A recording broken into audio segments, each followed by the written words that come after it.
The State Department today announced new sanctions against Fardis Prison, where many female political prisoners are held. Ali Larijani, the head of the Supreme Council for National Security, he was sanctioned, and 18 individuals or entities linked to a shadow banking network involved in laundering the regime's oil revenues. The U.S. military had presented options for President Trump to consider, but could not guarantee the regime would be overthrown. The president reportedly wanted assurances that any military action would be swift, decisive, and not lead to a wider war in the Middle East. In my view, not accurate. President Trump's resolve is not the question.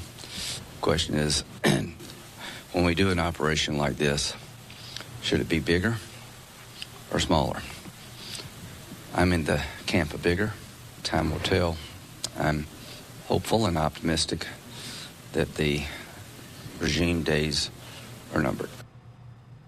Senator Lindsey Graham is heading over to Israel this weekend to discuss options. So what would the president's military options look like? The U.S. military posture in the Middle East was not ready for a decisive strike. It had no aircraft carrier in the Middle East for the first time in years because the Pentagon ordered the USS Ford to the Caribbean. Yesterday, 2 aircraft carriers left San Diego and Norfolk. It's not clear whether they have orders to proceed. And the USS Lincoln in the South China Sea may be repositioning to the Middle East, but would not be in position for another week or 2.